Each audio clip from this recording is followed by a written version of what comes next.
আমি ডালগুলো ভিজিয়ে রেখেছিলাম, তো ভালো করে ধুয়ে নিয়েছি। এখন আমি এগুলোকে বেটে নেব। তো চলুন আমি এগুলোকে বেটে নিই। আমি এখন চলে এসেছি শিলনোড়ার কাছে।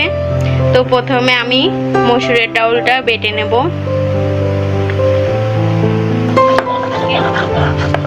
তুলে নিচ্ছি। ডাল বাটা হয়ে গিয়েছে।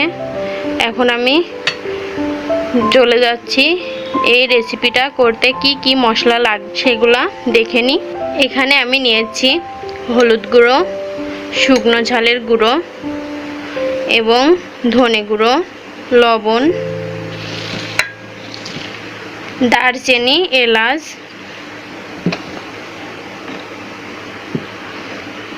কাঁচা ঝাল, গোটাটা, জিরা বাটা, রসুন বাটা, পেঁয়াজ কুচি করে নিয়েছি। এখানে আমি নিয়েছি তেল। এখন আমি হলুদ এবং লবণ দিয়ে মাখিয়ে রাখবো।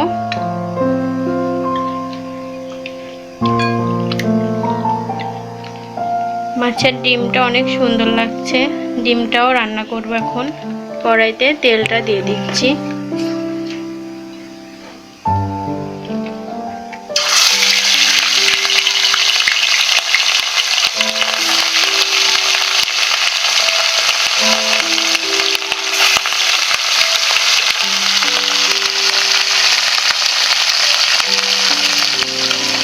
এখন মাছটা ভাজা হয়ে গিয়েছে, আমি মাছটাকে তুলে নিচ্ছি।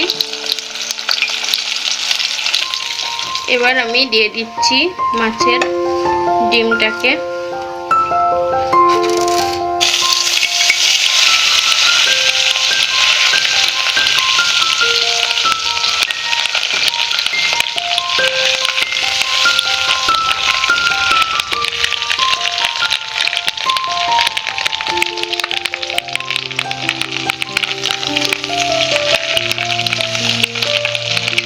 উল্টে পাল্টে ভালোভাবে ভেজে নিতে হবে মাছের ডিমটা।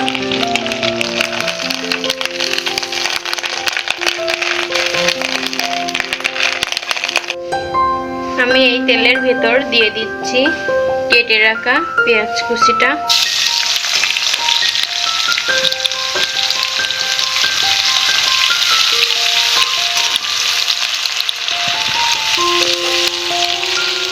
পেঁয়াজ কুচির ভেতরে দিয়ে দিচ্ছি ধনে গুঁড়ো, হলুদ গুঁড়ো, শুকনো ঝালের গুঁড়ো,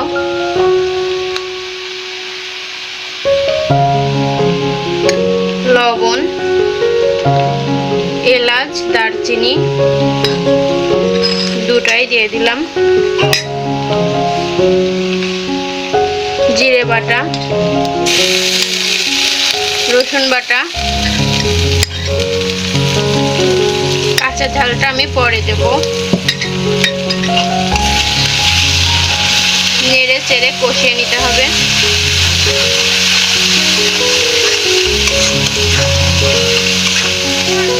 আমি এখন এর ভেতরে অ্যাড করছি অল্প একটু পানি।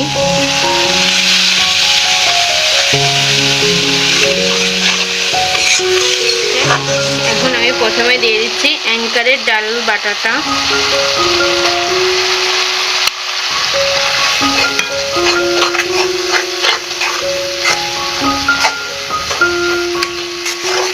এবার আমি দিয়ে দিচ্ছি এর ভেতরে মসুরের ডাউল বাটা।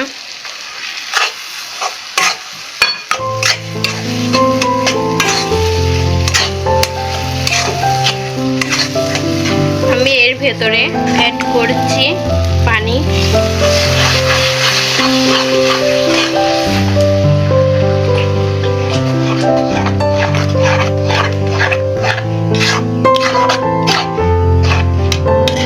এটা অনেক সুস্বাদু এবং মজাদার একটি রেসিপি। আপনারা বাড়িতে একবার করে ট্রাই করে দেখবেন। আমি এটা মাঝে মাঝে বাড়িতে তৈরি করি।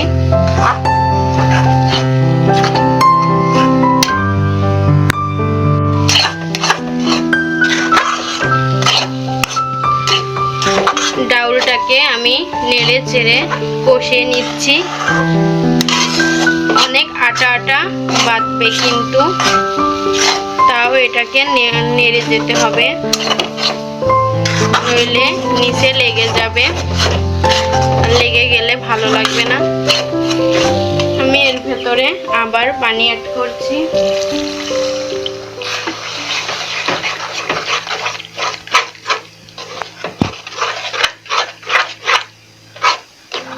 মেশানো হয়ে গিয়েছে দেখুন। এখন আমি এর ভেতরে দিয়ে দিচ্ছি মাছ।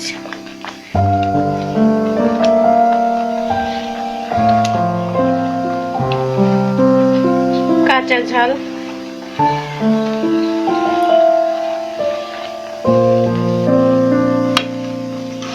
আমি এখন এটাকে মাছের সাথে মিশিয়ে দিচ্ছি। এখন আমি এর ভেতরে অ্যাড করছি মাছের ডিমটা।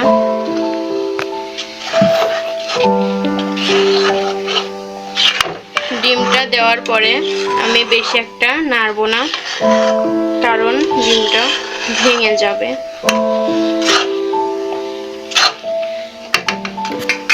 আমি নামিয়ে নিচ্ছি।